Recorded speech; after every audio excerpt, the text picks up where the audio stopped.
بسم اللہ الرحمن الرحیم۔ آخر حضرت حسن کو زہر کیوں دیا گیا؟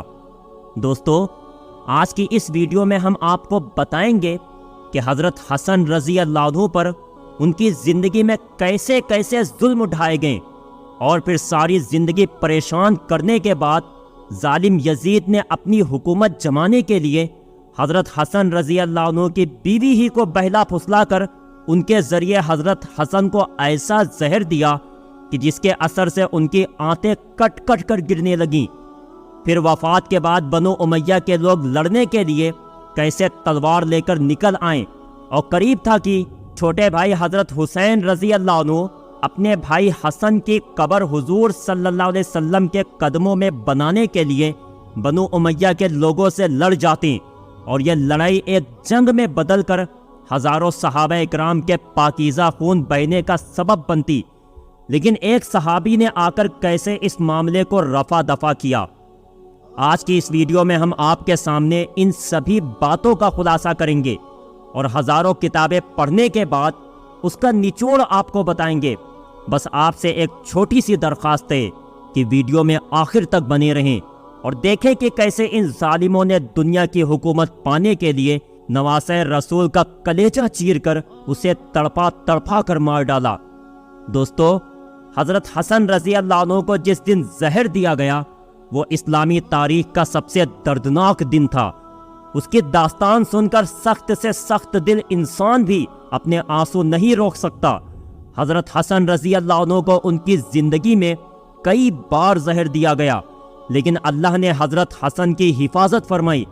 لیکن جب تقدیر کا فیصلہ آ پہنچا اور اللہ نے بھی چاہا کہ اب میرے اس پیارے جنت کے پھول کو اتنی زیادہ تکلیفیں نہ دی جائیں، تو آخر وہ زہر اللہ کے حکم سے اثر ہی کر گیا۔ حضرت حسن رضی اللہ عنہ نے تو زہر دینے والے کا نام نہ بتایا، لیکن تاریخ لکھنے والوں نے جو لکھا ہے وہ آج آپ کے سامنے پیش کرتا ہوں۔ یزید نے حضرت حسن رضی اللہ عنہ کی بیوی یزدہ کو بہلا پھسلا کر اس بات پر راضی کر لیا کہ وہ حضرت حسن رضی اللہ عنہ کو ایسا زہر دیں کہ وہ دوبارہ اٹھ نہ سکیں۔ یزید نے حضرت حسن رضی اللہ عنہ کی بیوی سے کہا کہ اگر تم اپنے شوہر کو زہر دے کر مار دو گی تو میں خود تم سے شادی کر لوں گا اور تمہیں محل کی رانی بنا کر رکھوں گا۔ یزید بہت دنوں سے اس سازش میں لگا ہوا تھا کہ وہ کسی طرح اپنے راستے سے حضرت حسن و حسین کو ہٹا دے، کیونکہ وہ جانتا تھا کہ اگر میں نے ان دونوں کو راستے سے ہٹا دیا تو اگلی حکومت کا بادشاہ میں خود بنوں گا۔ جب یزید نے حضرت حسن کی بیوی سے ایسی بات کہی تو اس نے لالچ میں آ کر حضرت حسن کو کئی بار زہر دیا، لیکن اس زہر کا ان پر کوئی اثر نہ ہوتا۔ آخر یزدہ بیوی نے ایک ہیرے کو بہت اچھی طرح پیس کر اسے پانی میں ملا دیا، اور پھر وہ پانی اس گھڑے میں ڈال دیا کہ جس سے حضرت حسن رات میں اٹھ کر پانی پیا کرتے تھے۔ سن 50 ہجری 27 صفر کی رات حضرت حسن رضی اللہ عنہ سو رہے تھے کہ اچانک انہیں پیاس لگی تو اپنی بہن زینب کو پکار کر بلایا۔ حضرت زینب اس وقت مصلی پر بیٹھی اللہ کی عبادت کر رہی تھیں۔ بڑے بھائی کی آواز سن کر جلدی سے پاس پہنچی تو حضرت حسن رضی اللہ عنہ نے کہا کہ زینب، میں نے ابھی ایک بڑا عجیب سا خواب دیکھا ہے، میں وہ تمہیں بتانا چاہتا ہوں۔ حضرت زینب نے کہا کہ جی بھائی فرمائیے۔ تو حضرت حسن نے بتایا کہ میں نے خواب میں دیکھا کہ میرے نانا حضور صلی اللہ علیہ وسلم اور والد حضرت علی اور میری امی حضرت فاطمہ، یہ سبھی لوگ مجھے جنت کی سیر کرا رہے ہیں۔ میں نے اپنے نانا حضور صلی اللہ علیہ وسلم سے شکایت کی کہ اے نانا جان، آپ کے جانے کے بعد مدینہ میں مجھے اور میرے بھائی کو بہت ستایا گیا، میرے ماں باپ کو گالیاں دی گئیں۔ تو اس پر نانا جان نے جواب دیا کہ اے میرے پیارے بچے، پریشان نہ ہو، تم بہت جلد ہی مجھ سے ملنے والے ہو۔ یہ بات جیسے ہی حضرت زینب نے سنی تو آنکھوں میں آنسو بھر آئیں اور سمجھ گئیں کہ اب میرے بڑے بھائی حضرت حسن کے ساتھ کیا ہونے والا ہے۔ امی حضرت فاطمہ اور والد حضرت علی نے تو بہت پہلے ہی ساتھ چھوڑ دیا تھا، اب اس معصوم بہن کا صرف ایک ہی سہارا اپنے دونوں بڑے بھائی حسن و حسین تھے۔ لیکن جب اپنے بھائی کی زبان سے ایسی بات سنی تو خود پر قابو نہ رکھ سکی اور آنکھوں سے بے اختیار آنسو بہنے لگے۔ حضرت حسن رضی اللہ عنہ نے کہا کہ بہن مجھے پیاس لگ رہی ہے، تم جا کر گھڑے سے میرے لیے پانی لے آؤ۔ حضرت زینب پانی بھرنے چلی گئیں۔ اس بیچاری بہن کو خبر بھی نہیں تھی کہ جس چیز سے وہ ڈر رہی تھی آج وہی سب کچھ ہونے جا رہا ہے۔ بہن نے گھڑے سے پانی نکالا اور اپنے بھائی حضرت حسن کے سامنے لا کر رکھ دیا۔ یہ وہی گھڑا تھا کہ جس میں حضرت حسن کی بیوی نے زہر ملایا تھا۔ اب حضرت حسن رضی اللہ عنہ نے جیسے ہی وہ پانی پیا تو پہلے تو کچھ بھی محسوس نہ ہوا، لیکن تھوڑی دیر بعد اچانک وہ پانی اندر ہی اندر آنتوں کو کاٹنے لگا اور پھر خون کی الٹیاں شروع ہو گئیں۔ اس زہر کے اثر سے آنتیں کٹ کٹ کر باہر گرنے لگیں۔ یہ دیکھ حضرت زینب بہت ڈر گئیں اور رونے لگیں۔ تاریخ لکھنے والوں نے لکھا ہے کہ اس زہر نے حضرت حسن کی آنتوں کے 100 ٹکڑے کر دیے تھے اور 3 دنوں تک انہیں خون کی الٹیاں آتی رہیں۔ زہر کے اثر سے چہرہ بالکل ہرا پڑ گیا تھا۔ ان 3 دنوں میں حضرت حسن ایسی تکلیفوں سے گزر رہے تھے کہ اگر وہ تکلیفیں کسی پہاڑ پر بھی ڈال دی جاتی تو شاید وہ بھی برداشت نہ کر پاتا۔ لیکن آج کوئی مدینہ میں آ کر دیکھ لے کہ حضور کا یہ پیارا سا نواسا کیسے زہر میں تڑپ رہا ہے۔ کچھ لوگ تھے جو حضرت حسن کی ایسی پریشانی دیکھ کر خوش ہو رہے تھے، لیکن مدینہ میں نیک لوگوں کی بھی ایک بڑی تعداد تھی کہ جن کا رو رو کر برا حال ہو چکا تھا۔